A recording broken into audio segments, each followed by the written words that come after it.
When you think of iconic YouTube cameras, there's a few that come to mind, but nothing more obvious than a camera that was used by Casey Neistat, iJustine, David Dobrik, and many other YouTubers. So you may be thinking, why should I care if a bunch of YouTubers liked this camera?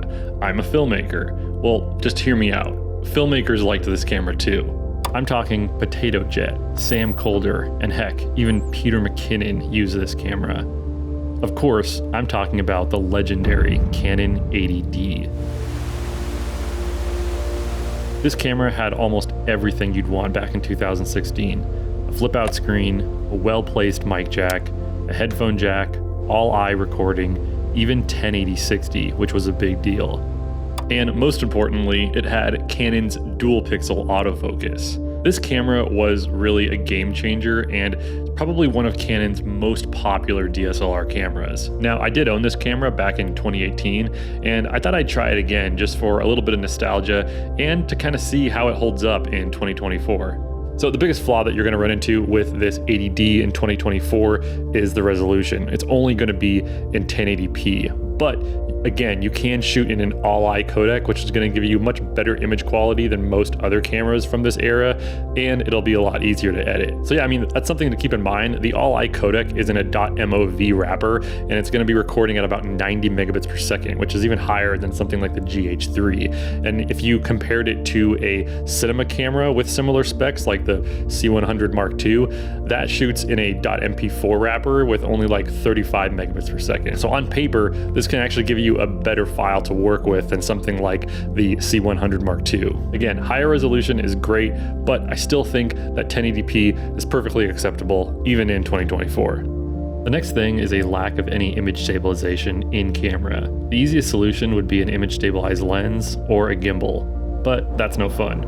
So let's stabilize our camera for better natural handheld movement, and the best way to do that is to add some weight. So this 80D is paired with a Sigma 18-35 lens, which will already add some weight, but I'll also add a cage that I found on Amazon for about 50 bucks, and that'll give me a lot more mounting options.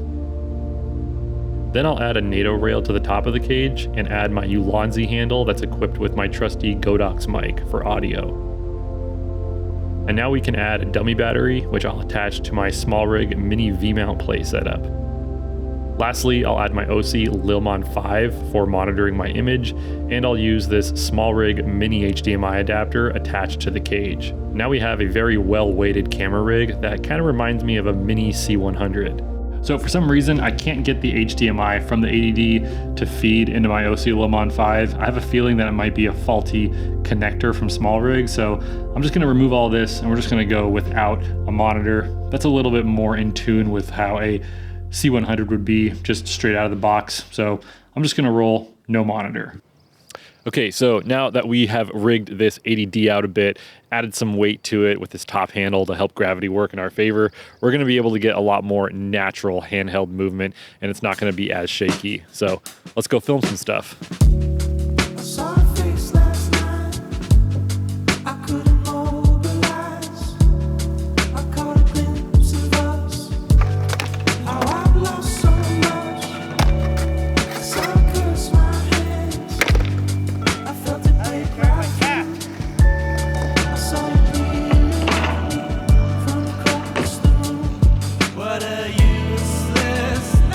So as far as picture profiles for this camera, I decided to run with Technicolor CineStyle. Now, if you're not familiar, Technicolor made CineStyle way back during the DSLR revolution, and I still think that it's one of the best picture profiles when you're shooting the 8-bit image on these Canon DSLRs. And actually, I've been developing some new LUTs for CineStyle that I'm really stoked on. It's my new Pro CineStyle LUT pack, and that's what I've used on all of this footage that I've shot. My original CineStyle LUTs are still the best-selling digital product that I have on my website, but I'm even more stoked on these new Pro LUTs for CineStyle because I just think they give a much cleaner and more professional look for this profile, and I'm actually really stoked on them.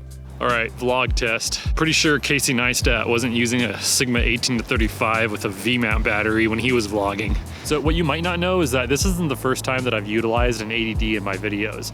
A little while back, my buddy Jacob shot a bunch of behind the scenes stuff for me, and he uses an 80D for his work. And I just think that it's really cool that you can take 8-bit 1080p footage from an 80D from back in 2016 and mix it in with some of the best 4K 10-bit footage you can get, and it honestly doesn't look that out of place. So recently I've been on kind of a kick of revisiting cameras that I used to own and that I got rid of because I thought the cameras weren't good enough for me, but I'm starting to realize now that maybe I just wasn't good enough for the camera. As I grow as a filmmaker, I feel like the gear that I'm using almost becomes irrelevant. Now that's not to say that I have all this skill and that I'm really good or anything like that, but I have just grown more confident in my abilities to take something like an 80D and go out and create something that I'm really happy with. In fact, this whole video has been a mixture of 80D footage mixed in with my S5 IIX, and I still think it looks really good. Obviously there's some sharpness and resolution differences, but I still think that this 80D can hang